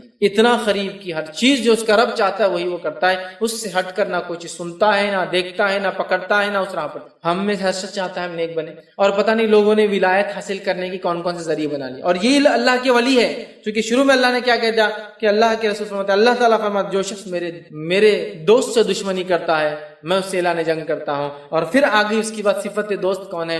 فرائض کے ذریعے نزدیک پہنچتا ہے، نفل کر کے اللہ کا قرب اور محبت حاصل کر لیتا ہے، پھر نفل حاصل کر کے پھر وہ جو مانگتا اللہ پوری کر دیتا ہے، جب پناہ مانگتا اللہ پناہ دیتا ہے۔ ہم سب چاہتے ہیں نیک بنے، ہم سب چاہتے ہیں اللہ ہماری دعاؤں کو قبول کرے، ہم سب چاہتے ہیں کہ جب ہم اللہ سے جو مانگے اللہ دے دے، تو ہمیں بھی پھر اللہ تعالیٰ کو پہلے راضی کرنا ہو۔ ارے دنیا کے اندر تو پتہ نہیں کتنی چاپلوسیاں لوگوں کو کرنا پڑتی چھوٹے چھوٹے کام نکالنے کے لیے، ہاں کتنی چاپلوسیاں کرنا پڑتی۔ اللہ تعالیٰ آپ سے چاپلوسی نہیں چاہتا، اخلاص چاہتا ہے۔ اخلاص، چاپلوسی میں کیا ہوتا ہے؟ اخلاص نہیں ہوتا، اخلاص چاہتا ہے، اور اخلاص کے ساتھ فرض عبادت اور نفل میں اضافہ کرو، اللہ تعالیٰ ہم کو دیں گا۔ بہت سے لوگ بولتے ہیں ارے یہ کیا بات ہوئی، کیا اللہ تعالیٰ دیں گا تو اس کا مطلب یہ ہے کہ ہم کو کوشش نہ کریں۔ کوشش کرنا ہے، لیکن تم لاکھ کوشش کرنے کے بعد بھی حاصل نہیں کر پاتے ہو نا چیزوں کو، لیکن جب اللہ کو ہم راضی کر لیں گے نا، تھوڑی کوششیں بڑے بڑے کام نکال دیں، تھوڑی کوششیں بڑے بڑے کام نکال، اور اس کے بعد بھی اگر کوئی تکلیف آئے تو پھر وہ اللہ کی طرف سے آزمائش ہے، صبر کے ساتھ استقامت کے ساتھ ڈٹ کر مقابلہ کیجیے، دنیا اور آخرت میں اس سے درجات بلند ہوں گے اور اجر ملے۔ سمجھ رہے ہیں بات؟ یہ بات کو سمجھنے کی ضرورت ہے، یہ بات کو سمجھنے کی ضرورت ہے۔ تو اللہ سے قریب ہونا ہے۔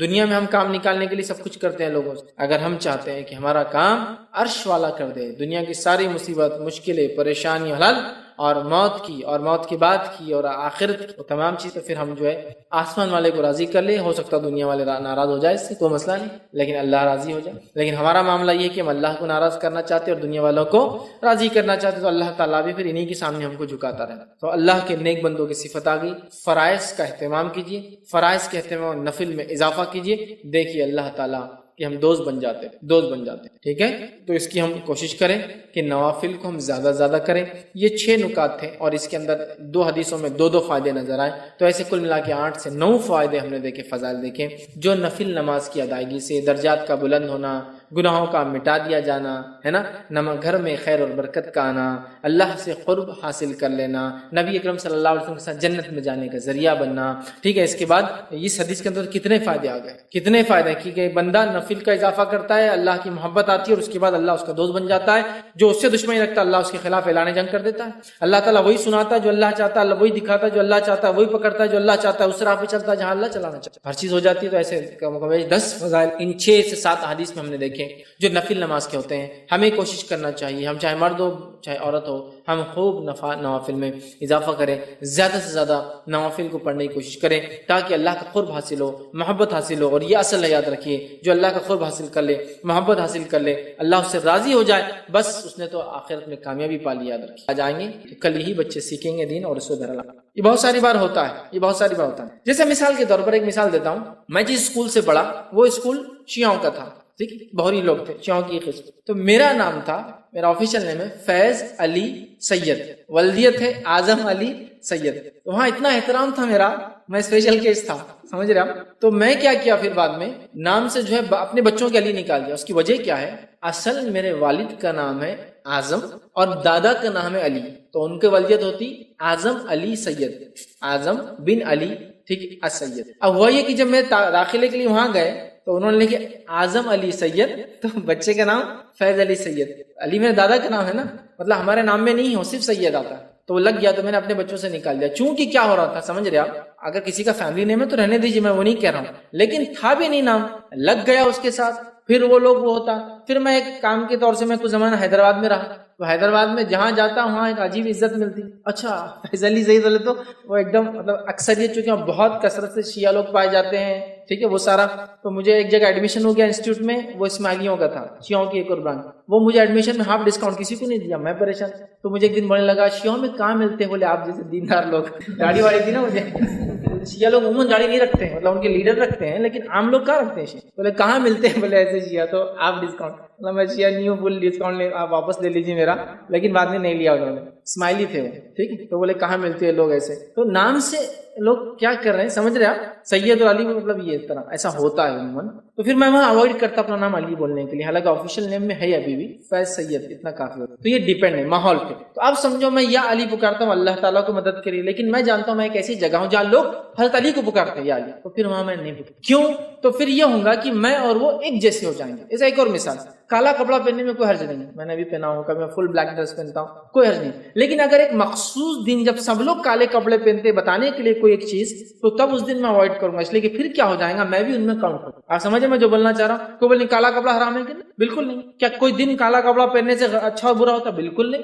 لیکن جب ایک ایسا ماحول اور سماج ہو جہاں ایک مخصوص دن یا مخصوص ایام میں لوگ کالے کپڑے پہنتے ہیں، اگر میں بھی پہنوں تو پھر میں ان جیسا نظر آتا ہوں، جبکہ میں ہوں نہیں، پھر میں کیوں اس چیز کو وہ کروں؟ تو پھر تب اس جگہ میں اس ٹائم نہیں پہنوں گا، اس لیے کہ ورنہ لوگ مجھے سمجھیں گے۔ اگر کوئی مجھ سے پوچھے نہیں حرام ہے کہ نہیں، حرام نہیں ہے، کالا کپڑا پہن سکتا کوئی۔ آپ سمجھ رہے بات کو مجھے بتانا چاہ رہا ہوں؟ تو لہٰذا علی اللہ تعالیٰ کی صفت ہے، تو یا علی اللہ کو اگر پکار رہے ہیں تو بالکل اس میں حرج نہیں۔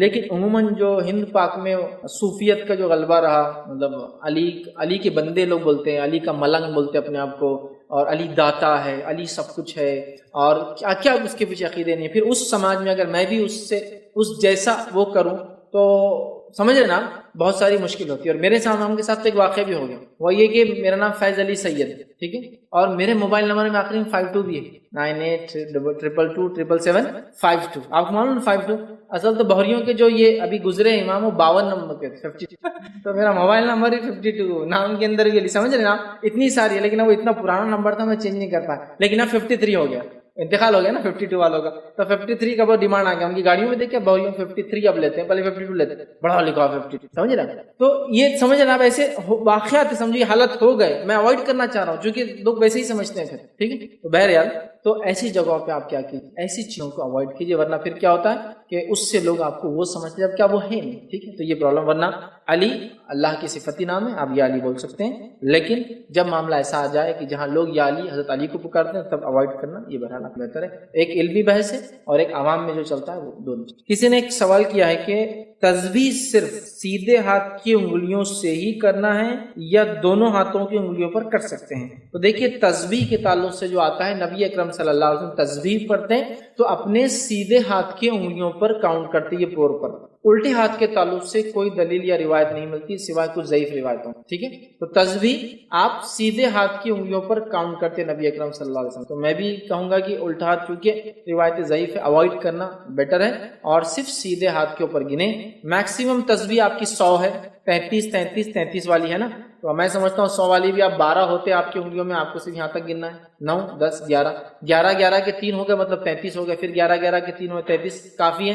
لیکن بہرحال لوگ الٹا یوز کرتے اس تعلق سے ضعیف رہتے، لیکن کوئی صحیح روایت میں یہ آتا ہے کہ آپ صلی اللہ علیہ وسلم سیدھے ہاتھ کی انگلیوں پر تسبیح کو کاؤنٹ کیا کرتے تھے. اور ایک روایت میں فرمایا اللہ کے ذکر کرنے سے وہ حصہ چمکا. ٹھیک ہے، تو لہٰذا بہرحال اس کو آپ سیدھے ہاتھ پہ کریں، یہ زیادہ انشاءاللہ. اور ایک بات اس میں وضاحت کر دوں، نبی اکرم صلی اللہ علیہ وسلم منکوں پر یا بیجوں پر یا کسی مشین پر کاؤنٹ کر کے تسبیحات نہیں پڑھی. بی نیچرل سب سے اچھا ہے، سنت پہ رہیے، قدرتی رہیے، آپ یہ کیجیے. ورنہ بہت سارے لوگ من کا لاکھ والی تسبیح، 50,000 والی تسبیح، اور آج کل تو ڈیجیٹل الیکٹرانک کھٹ کھٹ کھٹ کھٹ ڈالتے ہیں. اور اب تو فون میں بھی کچھ لوگ ایسا کرتے بیٹھتے ہیں. مجھے لگا کچھ گیم کھیل رہے، گیم نہیں کھیل رہے. اللہ اکبر اللہ اکبر اللہ اکبر. مطلب کتنا ٹینشن ہے. دیکھیے آپ 33 بار پڑھو اور 33 بار انگلی بھی ہلاؤ. ٹینشن آپ کتنا آسان ہے. 33 بار ہوا، 3 بار ہوا 33 ہو گیا، پھر 3 بار گنا 33، پھر 3 بار گنا 11 تک گن لیجیے، ایک چھوڑ دیجیے. تو کتنا آسانی سے ہو جاتا ہے یہ تسبیح. اس کے علاوہ جتنی تسبیح آتے ہیں آپ کو جتنا پڑھ لیجیے اس میں نمبر ہی نہیں. 1.25 لاکھ بار کیوں پڑھتے ہیں لا الہ الا اللہ؟ زندگی بھر پڑھیے نا. 1,25,000 بار یا 1,40,000 کیوں پڑھتے ہیں اب لا الہ الا انت سبحانک؟ جب ضرورت پڑے دعا کیا پڑھی، لا الہ الا انت سبحانک انی کنت من الظالمین. ٹھیک ہے، لہٰذا تسبیح مت کیجیے، ہاتھ پہ کیجیے، سب سے اچھا اور سنت. جی السلام علیکم فیض بھائی، میرے 2 سوال ہیں. پہلا سوال تو نفل نماز کس وقت افضل ہے اور کس وقت منع کی گئی؟ اور دوسرا سوال یہ ہے کہ آج کل مطلب سوشل میڈیا پہ 2 میسیجز بہت زور سے چل رہے ہیں. ایک بار موسیٰ علیہ السلام نے اللہ سے پوچھا کہ اللہ میں جتنا تیرے قریب ہوں کوئی اور اتنے تیری قریب ہے کیا؟ تو بولے کہ رمضان میں مطلب ایک قوم آئیں گی آپ صلی اللہ علیہ وسلم کی، اور جب وہ رمضان میں افطار کے لیے بیٹھیں گے تو وہ تم سے بھی قریب ہوں گے. ایک پہلا سوال بھائی کا یہ تھا کہ نفل نماز کا سب سے افضل وقت ہے. تو نفل نماز میں سب سے افضل نماز ہے تہجد کی نماز، اور وہی سب سے افضل وقت ہے. چونکہ نفل نماز میں سب سے افضل نماز تہجد ہے اور اس کا ایک وقت ہے، تو ظاہر سی بات ہے وہی سب سے افضل وقت ہے. اور تہجد کی خصوصیت یہ ہے، صحیح مسلم کی روایت ہے، ہر رات اللہ تعالیٰ، رمضان کی رات نہیں، ہر رات اللہ تعالیٰ آسمانی دنیا پر آتا ہے. کیسے کیا وہ کیفیت ہم نہیں جانتے. ہر رات اللہ تعالیٰ آسمانی دنیا پہ آتا ہے اور ایک ندا آواز لگائی جاتی ہے، کوئی مانگنے والا میں دینے بیٹھا ہوں، ہے کوئی مغفرت طلب کرنے والا میں معاف کرنے بیٹھا ہوں. اور یہ ہر رات ہوتا ہے، رات کے آخری پہر، تیسرے پہر، فجر ہونے تک. مطلب وہ بالکل سحر کا وقت ہے اور وہی تہجد کا وقت ہے. اور نبی اکرم صلی اللہ علیہ وسلم نے اس وقت میں تہجد پڑھنا پسند کیا. وہ تیسرا پہر رات، لاسٹ اینڈ پارٹ جس میں ہم سحر کرتے جنرلی رمضان کے، وہ سب سے افضل وقت ہے اور وہ نماز نفل سب سے افضل ہے. تو تہجد پڑھیے اور تہجد کے وقت پڑھیے، یہ سب سے افضل. مطلب رات کا تیسرا پہر، آخری پہر، تہجد کی نماز نفل نماز میں سب سے افضل عمل ہے اور یہ بہت عمدہ عمل ہے. اور یہ اللہ سب سے قریب ہوتا ہے بندے کے. دعائیں مانگے اور ندا آواز لگائی جاتی، کوئی ہے مانگنے والا میں دینے بیٹھا ہوں، کوئی ہے مغفرت طلب کرنے والا میں معاف کرنے بیٹھا ہوں. دوسرا بھائی کا سوال تھا کہ موسیٰ علیہ الصلوۃ والسلام کے تعلق سے ایک سوال آتا ہے کہ موسیٰ علیہ الصلوۃ والسلام نے اللہ سے سوال کیا، اے اللہ مجھ سے قریب کوئی ہے کیا؟ تو اللہ تعالیٰ نے فرمایا ایک قوم آئیں گی.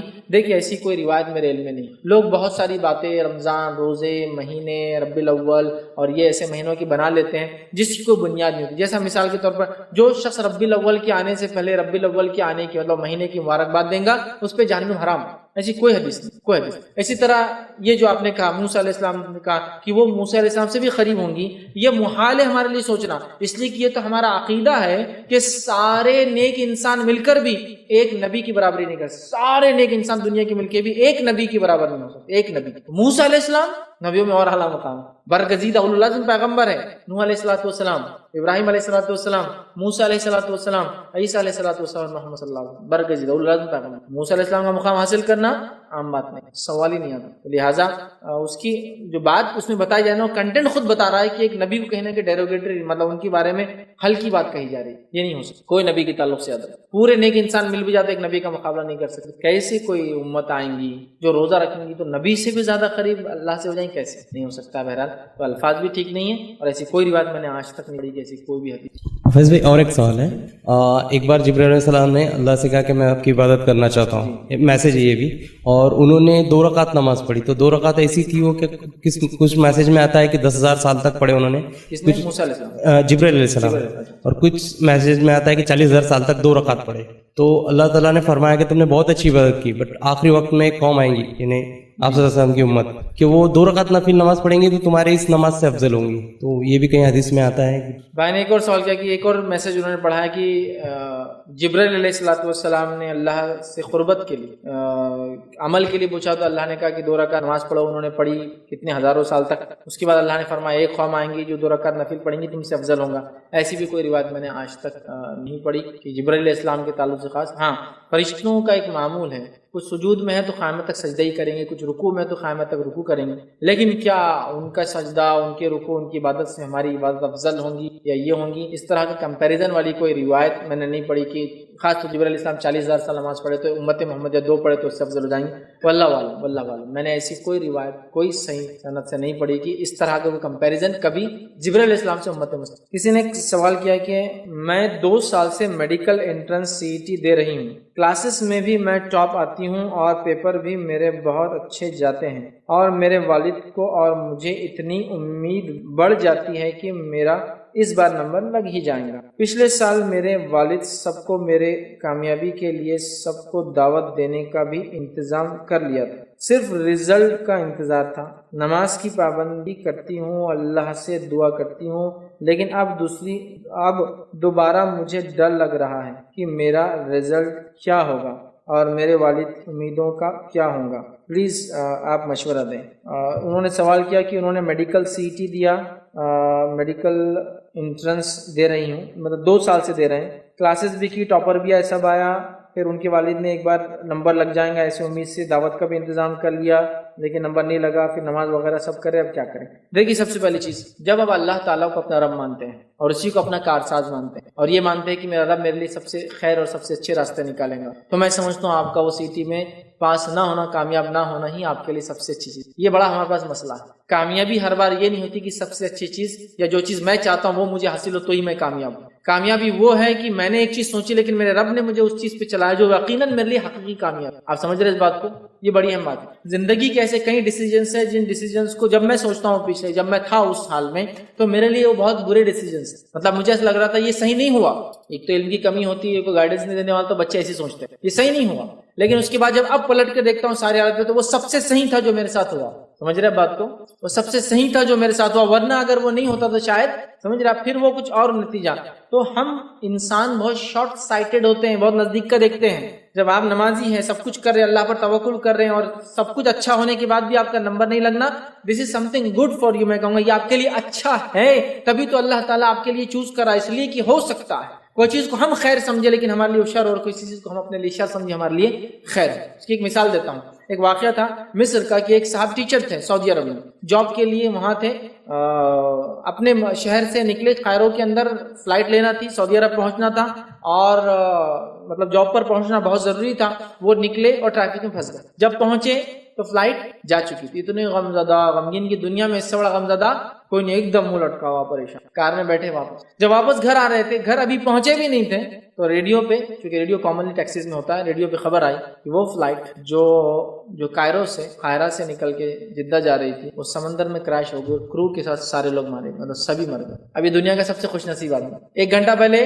ایئرپورٹ پہ سب سے بد نصیب, پاسپورٹ پہ ویزا اسٹیمپنگ نہیں ہوئی, کیا سب ٹکٹ ویسٹ, جاب چلی گئی نا, سمجھو ایک طرح سے, اگر ایگزامس وغیرہ ہوں گے جاب تو گئی اس کی. اور ابھی دنیا کا سب سے خوش نصیب. ایک ہی واقعہ ہے, 2 پہلو. یہ کیسا ہوگا بھائی؟ ابھی تو سب سے بد نصیب سبھی خوش. یہی ہوتا ہے, کبھی نتیجہ جلدی دکھتا ہے اور کبھی نتیجہ آخر. لیکن یہی تقدیر ہے یاد رکھیے, اس کو آپ کو ماننا چاہیے.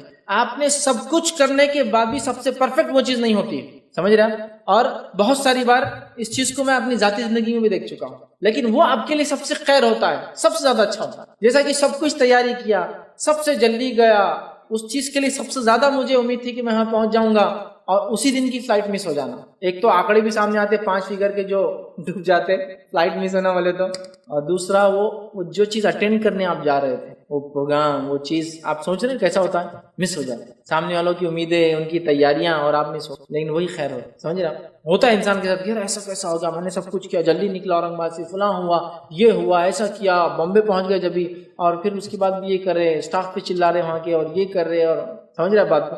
لیکن پھر سمجھ میں آتا ہے کہ ہمارا ایک پلان ہے اور اللہ کا ایک پلان ہے, وہ سب سے بہتر, اس کو آپ قبول کر لیجیے. تو میں کہوں گا آپ نے سب کچھ کیا, ابھی بھی سب کچھ کیجیے, اللہ سے اچھی امیدیں رکھیے. اس کے بعد بھی رزلٹ اگر وہ نہ آئے جو آپ چاہتے ہیں تو یہ سمجھ لیجیے اللہ نے اس کے علاوہ آپ کے لیے سب سے بیسٹ آپشن جو آپ کے لیے اچھے وہ رکھے ہیں, اس کو آپٹ کر لیجیے اور آگے بڑھ جائیے. یہ سوچے بغیر کہ آپ کا CT میں یا آپ میڈیکل انٹرنس پاس ہونا تھا, چھوڑ دیجیے اور لگ جائیے.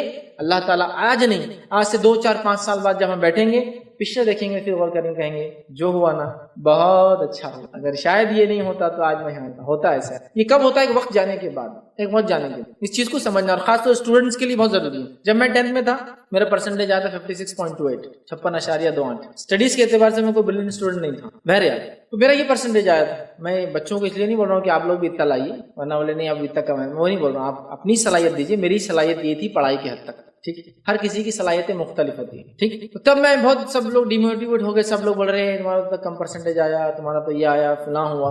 لیکن میں چیٹنگ بھی نہیں کیا تھا, ٹھیک ہے. دوسرا چیٹ نہیں, اور دوسرا یہی میری محنت تھی, اس کا نتیجہ, اور میں اس پہ خوش تھا. لیکن سب لوگوں نے تو ایسا ہو گیا, اتنا کم پرسنٹیج آیا, اور یہ تو تھوڑا سا آدمی ڈیموٹیویٹ ہوا تھا, پریشان ہو گیا ایک دم, وہ ہوتا پریشان ہوتا ہے. تو میں بھی کچھ لوگوں کے ساتھ تھا پریشان رہنا. پھر کالج میں بھی عجیب کر دیے تھے انہوں نے, جب کلاس وائز کر دیے تھے, مطلب پرسنٹیج 90 to 75 کلاس الگ, 75 to 60 کلاس الگ. اب آپ کا گریڈ کون سا, اس سے اچھا تم 60 کے نیچے ہیں. اب آدمی اگر کوئی C کلاس میں, C گریڈ میں, مطلب وہ کلاس A B C میں وہی بچے جو 60 کے نیچے ہیں اور 50 کے اوپر, جب بھی آدمی وہ کر لیتا, مطلب ایک طرح سے کاسٹ سسٹم بنا دیا تھا انہوں نے کالج کے اندر کہ یہ رینک والے, یہ طبقے والے, یہ طبقے, ٹھیک ہے. پڑھائی کے حساب سے ہونا چاہیے کچھ چیزیں بہرحال. تو تھوڑا سا آدمی لو ہوتا ہے, یار یہ ہو گیا. مجھے ایک چیز کی خوشی تو ہمیشہ تھی, میں چیٹنگ نہیں کرتا تھا, تو مجھے اس کی خوشی تھی میں نے چیٹ نہیں کی. دوسرے بہت سارے میرے سے اوپر گریڈ میں تھے تب, کیوں, تو یہاں وہاں نمبر آیا, خوب چیٹنگ کی اور 70s میں لا لی مارکس, ٹھیک ہے. تو حالانکہ پڑھائی میں تو میرے سے بھی کمزور تھے, مطلب ان کا 51 52 آنا چاہیے تھا, لیکن آگے 70s میں. لیکن آگے چل کے 12 سے آگے نہیں بڑھ سکے بیچارے, وہ 12 میں رہ گئے, پھر واپس بزنس وغیرہ میں لگ گئے, چونکہ وہ کیلیبر ہی نہیں تھا نا, مل گیا. تو تب میرے لیے بہت ہوتا تھا, یار میں اتنا کم پرسنٹیج آیا, یہ آیا وہ آیا. لیکن ایک مقرر تھے اس زمانے میں, کسی ایک کیمپ میں گیا تھا, وہ ایک اسپیکر تھے, وہ ایسا اسپیچ دے رہے تھے, مطلب دینی اجتماع ٹائپ ہی تھا, لیکن بچوں کے لیے, جو بچے 10th پاس ہوئے ان کے لیے. تو وہ مقرر بولنے لگے اور میں بہت ہنستا تھا, کچھ بھی چیز پہ جوک بنانا ہنسنا میرا کام ہی تھا, وہاں بھی میں ہنس رہا تھا. تو ایک مقرر ہاں بولنے لگے اور اچھا جملہ بولا, there is always a space on the top. وہ بولنے لگے کہ جو لوگوں کے کم پرسنٹیج آئے بالکل مایوس نہ ہو, اوپر ہمیشہ خالی جگہ ہوتی ہے ٹاپ میں, جہاں تک جس کو پہنچنا ہے وہاں پہنچ ہی جاتا ہے, پرسنٹیج اس سے ہٹ نہیں کرتا ہے, ٹھیک ہے. کسی کا ڈاکٹر ہونا ہی اس کو عزت دلانے کا باعث نہیں ہے, کسی کا انجینئر ہونا ہی اس کے مالدار ہونے کی وجہ نہیں بنتا ہے. بہت سے لوگ کچھ نہیں پڑھے ہیں, ہزاروں انجینئر کام کرتے ہیں ان کے پاس. میں کسی انجینئر ڈگری کو نیچے نہیں دکھا رہا ہوں, میں کہنا چاہ رہا ہوں تقدیر, اللہ جو آپ کے لیے پسند کرتا ہے, دس از سم تھنگ سب سے بیسٹ ہے. آپ کو معلوم ہے یہ سب سے بیسٹ ہوتا ہے, سب سے بیسٹ ہوتا ہے. کسی کا ڈراپ آؤٹ ہو جانا بھی اس کے لیے کبھی کبھار ہوتا ہے, جبکہ اس نے اپنے ایفرٹس لگا دیے. میں ایفرٹس کے خلاف نہیں کر رہا ہوں, ایفرٹس پورے لگانا. اسلام ایفرٹس کو دیکھتا ہے, ریزلٹ کو نہیں دیکھتا ہے, ٹھیک ہے. ایفرٹس کیا لگائے, نیت, آپ نے کوشش کیا کی, تو نتیجے ایک الگ چیز ہے. کوئی کامیاب ہوا کوئی ناکام ہوا, اس سے فرق نہیں پڑتا, آپ نے ایفرٹس کیا لگائے. ایفرٹس لگائیے آپ, میں اس سے منکر نہیں ہوں, لیکن ایفرٹس لگانے کے بعد انجینئرنگ نہیں کر سکے, یہ بیسٹ تھا آپ کے لیے. ایفرٹس لگانے کے بعد آپ CT نہیں پاس ہوگی, بیسٹ تھا آپ کے لیے. ایفرٹس لگانے کے بعد بھی آپ کو ویسا رشتہ نہیں آیا جیسا ایکسپیکٹڈ تھا, بیسٹ تھا آپ کے لیے جو آیا آپ کے پاس. میں یہ بولنا چاہتا ہوں, آپ اپنی کوشش کر لو, اس کے بعد جو آیا نا وہ سب سے اچھا, اس کو مان لو, سمجھ رہا.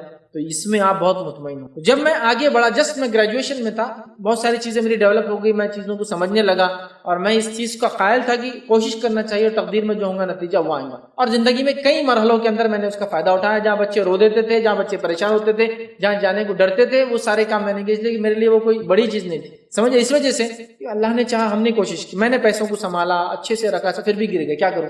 اب روتے بیٹھوں یا آگے کیا کرنا ہے وہ کوشش کروں. بہت سارے لوگ روتے تھے, میرا آدمی یہ تھا کہ مجھے آگے کیا کرنا ہے, ادھار پیسے کس سے ڈھونڈنا چالو کروں. اب وہ رونا کیا کرنے کا, رونے سے کیا پیسے ملیں گے کیا. اور یہ چیز آدمی کو ہیلپ کرتی ہے, یاد رکھیں. جب وہ سمجھ جاتا ہے اس بیسک چیز کو, تقدیر کیا ہے, تقدیر کا صحیح معنی یہ نہیں کہ کچھ پڑھ رہے لکھ رہے نہیں, بڑے تقدیر میں جو ہوں گا وہ آ جائیں گا. CT کے لیے محنت نہیں کر رکھا ہے جو نہیں, میں کہہ رہا ہوں آپ سب کچھ کر لیا, آپ نے 2 سال آپ نے محنت کی, سب کچھ کیا, پھر بھی اگر CT میں نمبر آپ کا میڈیسن میں نہ لگے, یہ آپ کے لیے سب سے بیسٹ ہے. میں یہ بولنا چاہ رہا ہوں آپ کو, اس لیے کہ آپ نے ایک پلان کیا اور اللہ کا اپنا ایک منصوبہ ہے. آپ جو پلان کرتے ہیں وہ آپ کے لیے کبھی کبھار خیر خواہی کا نہیں ہوتا، چونکہ آپ بالکل نزدیک کا دیکھتے ہیں، اللہ تعالیٰ کی بہت لانگ ٹرم پلان، اور وہاں تک آپ پہنچ جائیں گے. وہاں جانے کے بعد آپ بولیں گے الحمدللہ جو ہوا بہت اچھا. میں 12th ہوا، میں نے انجینئرنگ میں ایڈمیشن لیا، پھر انجینئرنگ میں ایڈمیشن بس اب فائنل تھا، فیس بھرنا تھا، اس کے بعد واپس آ گیا. نہیں اپنے سے انجینئرنگ نہیں ہوں گی، ٹھیک پرسنٹیج تھا لیکن نہیں ہوں گی، چونکہ میتھس مشکل جاتا تھا. پھر انجینئرنگ پورا میتھس ہے، کیوں خواہ انجینئرنگ میں لینا اور پھر اس کے بعد واپس آنا. ٹھیک ہے میں واپس آیا، 40,000 روپیز فیس تھی. والی صاحب کو بولا میں انجینئرنگ میں ایڈمیشن لے رہا ہوں، میں آزاد کالج کے اندر جو ہے BSc میں ایڈمیشن لے رہا ہوں، اور BSc کی فیس ہے 2250 روپئے. ٹھیک ہے تو میں وہ فیس اپنے جیب سے پے کر دے رہا ہوں، اور یہ چیک آپ کو لیکن واپس نہیں ملنے والا ہے. اور میں نے بائک لے لیا ہے، بائک نہیں تھی. والی صاحب بولے ٹھیک ہے آپ بائک لے لو، ٹھیک میں نے آپ کو دے دیا تھا فیس، آپ بائک. اب اس ٹائم میں جو میرے ساتھ لوگ تھے آپ کے پاس تو پیسہ تھا، آپ کے والد صاحب پیسہ دے رہے تھے، سب کر رہے تھے، یہ کر رہے تھے، آپ وہاں کیوں گئے؟ میں نے کہا پریکٹیکلی میں نہیں کر پاؤں، اس میں جو کچھ کر سکتا ہوں وہ لوگوں نے کیا ماشاءاللہ. کچھ لوگوں کا یہ ہوا کہ اس ٹائم لگ کے آ گیا کہ نان جس کو بولتے ہیں نا ایلیجیبل فار IT فیلڈ، ٹھیک ہے مطلب 5 سال فیل ہوئے ایک ہی کلاس میں، ٹھیک ہے، اور اس کے بعد پھر کامرس وغیرہ یہ وہ کیا. میں برائی نہیں کر رہا ہوں ان کی، لیکن انہوں نے سوچا وہ کر سکتے ہیں صرف پرسنٹیج اور پیسے کے بیسس پہ. میں پیچھے آ گیا، میں نے کہا نہیں اگر تقدیر میں ہوں گا نا وہ سب چیزیں مانی نہیں لگتی آپ کی ڈگریز، آپ میں نہیں کر سکتا. ظاہری طور سے میری وہ صلاحیت نہیں، اور پھر بھی میں کہوں تقدیر پہ اعتماد، چلو گھسو یہ ٹھیک، میں نہیں گیا. سمجھ رہے آپ، ایک تو یہ کہ محنت کر لیا اور اپنے رزلٹ پہ مطمئن ہوگا، اور ایک اس چیز میں ہاتھ میں ڈالا جو آپ کی کیلیبر کیپیبلٹی سے باہر تھا. سمجھ رہا میں پیچھے ہٹ گیا وہاں. اور میں وہ لوگ 2003 مطلب کوئی 1 2 3 4 میں پاس ہو گیا، میں 2000 میں گریجویشن ہو گیا تھا 97 میں پاس ہوا، 2000 میں گریجویشن، ٹھیک پوسٹ گریجویشن 2003 میں ہو گیا، اور میرا تعلیم کا سلسلہ چل ہی رہا. تو میں آپ کو یہ بتانا چاہ رہا ہوں آپ اس سے ڈی موٹیویٹ مت ہوئیے، آپ اپنی کوشش کیجئے، اس کے بعد جو نتیجہ ہے وہ اللہ کی طرف سے تھا، وہ آپ کے لیے سب سے اچھا تھا، اور آگے بڑھ جائے. مایوس ڈپریس یہ مت سوچیے میں ڈاکٹر نہیں بن سکی یا میرے میں صلاحیت تھی دوسرے بن گئے. ان میں جو صلاحیت تھی اللہ نے جو ان کے لیے بہتر سمجھا وہاں پہنچا دیا. آپ کی جو صلاحیت ہے آپ کے لیے جو بہتر اللہ آپ کو وہاں پہنچا دیں گا. میں یہ بول رہا ہوں، سمجھ رہے ہیں؟ یہ بڑی اہم چیز. اور اللہ تعالیٰ کیسے لوگوں کی مدد کرتا ہے، رزق کیسے آتا ہے یہ نہیں سمجھ سکتا ایک آدمی. جب اس کا رب دیتا ہے نا بس وہ اس کی شکر ادا کر سکتا. یہ بات آپ لکھ کے رکھ لیجیے. جب میں کالج میں تھا بہت سارے غیر مسلم میرے دوست تھے، ان کے ساتھ رہی کبھی کبھار ذہن میں ایسا بن جاتا ہے کمانے کا. ٹھیک ہے کمانا ہے لیکن رزق دینے والا کون ہے؟ اللہ ہے. تو پھر مجھے محنت کرنا ہے. سمجھ رہے آپ؟ دینے والا اللہ ہے، اللہ ہے. یہ سمجھ محنت میں نے کرنا ہے. جب انسان محنت کرے تو آپ دیکھیے کچھ لوگ ہوتے ہیں بیٹھ کر کماتے ہیں، کچھ لوگ محنت کر کے کماتے ہیں، کچھ لوگ کچھ نہیں کر کے کماتے ہیں، کچھ لوگ خالی نظر ڈال کے کماتے ہیں. معلوم انسپیکشن کچھ لوگ ہوتے ہیں ایسے رینکس پہ ہوتے ہیں، خالی انسپیکشن چیزوں کو دیکھتے ہیں اور خالی اس کو گریڈ کرتے ہیں، تو ان کو لاکھوں روپیہ ملتا ہے کہ ہماری کمپنی میں آ کے ذرا دیکھ کے جا کے گریڈنگ کرتا ہے، یہ کام ایسا، یہ کام بنا دیا، اتنی فیس ہو گئی میری 2 لاکھ 3 لاکھ بھیج دیجیے. ایسے بھی ہوتے ہیں. تو اللہ تعالیٰ رزق دینے والا ہے، رزاق ہے. تو لہٰذا آپ سے میں کہوں گا آپ کا CT میں نہیں لگا، کوشش کیجیے. کوشش کے بعد مایوس مت ہوئیے، ڈپریس مت ہوئیے، ٹینس مت ہوئیے، اسٹریسفل مت ہوئیے. آپ نے جو سوچا آپ کی ایک سوچ تھی، اللہ تعالیٰ اس سے اچھا آپ کو سوچ رہا ہے. جو ہو رہا ہے اس میں خوش ہوئیے اور آگے بڑھ جائیے. دیکھیے زندگی کے مرحلے پہنچنے کے بعد جب پیچھے مڑ کے دیکھیں گے تو بڑے خوش ہوں گے آپ کہ جو ہوا وہ سب سے اچھا ہوا. ٹھیک ہے، تو لہٰذا کوشش کرتے رہیے لیکن نا امید مت. السلام علیکم فیض بھائی. میرا سوال یہ تھا کہ بہت ساری مسجد میں جب اقامت پڑھی جاتی ہے تو بہت سارے لوگ حی علی الصلاۃ تک بیٹھے رہتے ہیں اور بعد میں اٹھتے حی علی الصلاۃ بولے بات. کیا یہ حدیث میں ہے ایسا؟ بھائی نے ایک سوال کیا حی علی الصلاۃ تک خاص بیٹھنا اور پھر وہ پڑھنے کے بعد اٹھنا کیا یہ حدیث میں؟ تو ایسا میں کسی حدیث میں نہیں جانتا ہوں کہ ایسا کوئی مسئلہ ہو جس میں حی علی الصلاۃ تک نبی اکرم صلی اللہ علیہ وسلم نے بیٹھنے کا حکم دیا اور اس کے بعد لوگوں کو کھڑے رہنے کا حکم. سوائے اس کے کہ ایک روایت آتی ہے جس کو لوگ پیش کرتے ہیں، وہ یہ تھا کہ نبی اکرم صلی اللہ علیہ وسلم پیچھے سے آ رہے تھے اور کوئی ایک صحابی نے جو اقامت شروع کر دی، یا پھر آپ کھڑے تھے شاید پھر جا کر آئے تو وہ اقامت شروع کر دی تھی، تو صحابہ بیٹھے رہے چونکہ امام سامنے تھا نہیں، یہ اقامت دے رہے امام نکل گیا تو صحابہ بیٹھے تھے اور حی علی الصلاۃ پہ آپ صلی اللہ علیہ وسلم جب آئے تو صحابہ پھر کھڑے ہو چکے، اب امام آ چکے. سمجھ رہے بات کو؟ ایک ایسا واقعہ آتا ہے لیکن اس کی مجھے سند اور حوالہ نہیں معلوم، تو وہ اس کو بیس بنا کر بولتے ہیں کہ نبی اکرم حی علی الصلاۃ بولنے تک صحابہ نہیں اٹھے. لیکن مسئلہ کیا تھا؟ آپ سے آگے بڑھے، اقامت شروع ہوئی اور پھر آپ نکلے کسی وجہ سے، پھر آپ واپس آئے تو صحابہ نے کیا دیکھا کہ نبی تو ہے نہیں، اب اقامت ہوں گی بھی تو رکنا ہی ہے امام کے آنے تک، تو بیٹھے رہے. پھر نبی اکرم صلی اللہ علیہ وسلم کے وقت پہنچے تو صحابہ اٹھ گئے کہ تو اب امام آ چکے تھے. سمجھ رہا؟ تو اس طرح کا مسئلہ تھا. اس کی بھی روایت میں نے سند نہیں جانتا، یہ ایک واقعہ میں نے پڑھا تھا. لہٰذا لوگ اس کو بیس بنا کے بولتے ہیں حی علی الصلاۃ تک بیٹھے رہنا، پھر حی علی الصلاۃ بیٹھتے ہیں اور خود بیٹھتے نہیں. اگر کوئی کھڑا ہوا تو چلو نیچے بیٹھو، اور کچھ جگہ تو اگر نہیں بیٹھے تو بیچارہ پھر کہیں اور لیٹتا جا کر. ٹھیک ہے، مطلب مارتے ہیں اس کو، لٹرلی مارتے، بولتے ہیں حی علی الصلاۃ پہ اٹھنا چاہیے. اور اس میں ایک عقیدہ بھی ہے جو مجھے پتا ہے، وہ یہ ہے کچھ لوگوں کا کہ حی علی الصلاۃ بولنے پر نبی اکرم صلی اللہ علیہ وسلم خود حاضر ہوتے ہیں، جس بنیاد پہ پھر بولتے ہیں حی علی الصلاۃ پہ کھڑے ہیں، جو کہ آپ سنواتے ہیں۔ یہ تو بڑی عجیب و غریب عقیدہ ہے، بڑا عجیب۔ سلام پڑھے تو نبی اکرم صلی اللہ علیہ وسلم آ جا رہے، نعت پڑھے تو نبی اکرم صلی اللہ علیہ وسلم آ جا رہے۔ میں تو یہ بولتا ہوں آپ کے ملک کا پی ایم جلدی نہیں آتا آپ کے پاس، تو آپ نبی کو ہر جگہ بلا رہے، دھکے دھکے پر بلا رہے، دن اور رات بلا رہے، مطلب کوئی عام شخصیت ہے؟ مطلب اگر اہمیت کے اعتبار سے بھی دیکھیں، جو لوگ یہ بولتے ہیں نا وہ جو پڑھتے تو نبی خود آتے ہیں، تو سوال یہ ہے کہ کیا تم نے اپنے نبی کو اتنا آسان بنا دیا؟ تم ہی بول رہے ہیں اتنی بڑی شخصیت ہے تو ہر کوئی پڑھ رہا اور بلا رہا، عجیب ہو گئے۔ تو بولتے آتے ہیں، لہٰذا وہ بیٹھے رہتے ہیں، پھر حی علیہ الصلاۃ پہ کھڑے ہوتے ہیں، اسی لیے وہ اتنا چڑھتے ہیں جو کھڑے ہوتے ہیں۔ لیکن اس کے لیے کوئی صحیح حدیث یا کوئی ایسی روایت جو لائق عمل ہو میں نے کبھی نہیں پائی جس میں اس طرح کا کوئی واقعہ ہو کہ حی علیہ الصلاۃ پر خاص صحابہ اٹھے یا اللہ کے رسول صلی اللہ علیہ وسلم اٹھنے کا حکم دیا، بلکہ اقامت شروع ہو تو اٹھ کر صفوں کو درست کرنے کا حکم ہے۔ نبی اکرم صلی اللہ علیہ وسلم جب آگے جاتے اقامت دی جاتی، اقامت کے بعد آپ پلٹ کر بولتے ہیں اپنی صفوں کو درست کرو، اپنی صفوں کو، بخاری کی روایت میں اپنی صفوں کو درست کرو، اس لیے کیا فرماتے ہیں فَإِنَّ تَصْفِيَةِ الصُّفُوفِ مِن تَمَامِ، صفوں کا درست ہونا نماز کے قائم کرنے میں ہے، ضروری ہے۔ تو صحابہ صفوں کو سیدھا کرتے، جب اقامت ہوئی نبی نے مطلب امام نے اعلان کیا صف سیدھی ہو رہی ہے، تو وہاں کہیں بھی نہیں ہے کہ صحابہ بیٹھے رہتے تھے حی علیہ الصلاۃ پہ اٹھتے تھے پھر صفیں سیدھی، نہیں، صحابہ صفیں سیدھی کرنا شروع کر دیتے تھے جگہ کرنا، لیکن اس کے باوجود بھی اللہ کے رسول اعلان کرتے، چونکہ صف کا سیدھی کرنا بہت اہم عمل ہے، آپ اعلان کرتے پھر صحابہ صف کرتے۔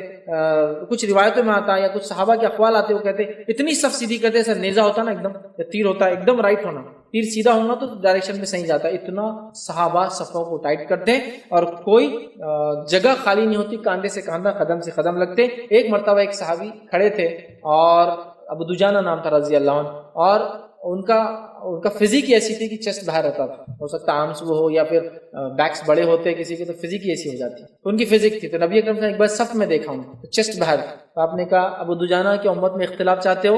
کہا نہیں، تو کہا سینے کو اندر لو، تو وہ ایسے کھڑے ہوتے، مطلب چیسٹ بھی باہر نہیں آنا ہے، صفیں اتنی درست، سینے اور کاندھا اور قدم بالکل سیدھا، اتنا بھی فرق نہیں، تمیز نہیں کہ بھائی اب کوئی بولے گا نا ابو دجانہ کا چیسٹ باہر نکلتا ہے، ٹھیک، اور وہ ایسے ہی تھے۔ ایک روایت میں آتا ہے وہ صحابی کا فزیک ہی ویسا تھا، ایک جنگ میں تھے اور ابو دجانہ رضی اللہ عنہ ویسے ہی ایسے تھے اور چلنے لگے سے، صحابہ نے کہا یہ تو اکڑ والی چال ہے، نبی اکرم صلی اللہ علیہ وسلم کا ابو دجانہ کو چھوڑ دو، جنگ میں یہ چال کا گناہ نہیں، جنگ میں اگر کوئی ایسا چلتا ہے تو اس کا نہیں، چونکہ جنگ دکھاوا ہے، جنگ دھوکہ ہے نا، وہاں دشمن کو وہ کرنا۔ اب اگر کوئی سولجر ایسا چلے گا تو سامنے والی فوج موٹیویٹ ہو جاتی ہے، تو کمزور لوگ آ گئے، سفید بالے والے لوگ دکھیں گے تو کمزور آ گئے، اس لیے جنگ کے اندر دھوکہ ہے، جنگ میں بال کالے کر سکتا ہے ایک بڑا آدمی تاکہ دشمن کو دھوکہ دے، وہ یہ نہ سمجھے کہ بوڑھے لوگ جمع ہیں، سمجھے آپ، دھوکہ ہے، چال ہے۔ تو وہ چلنے لگے تو آپ نے کہا یہاں چھوڑ دو، اس لیے کہ یہاں یہ چال کا گناہ نہیں، اس کا مطلب ان کی فزیک کی ویسی۔ تو ایک بار صف میں کھڑے تھے، آپ نے کہا کیا تم اختلاف چاہتے ہو؟ فوراً اندر لے لیا، مطلب یہ صف اتنی سیدھی ہوتی تھی، قدم سے قدم، کاندھے سے کاندھا، سینہ بھی باہر نہیں نکال، حالانکہ ان کی فزیک تھی، پھر بھی کہا گیا اندر رکھ۔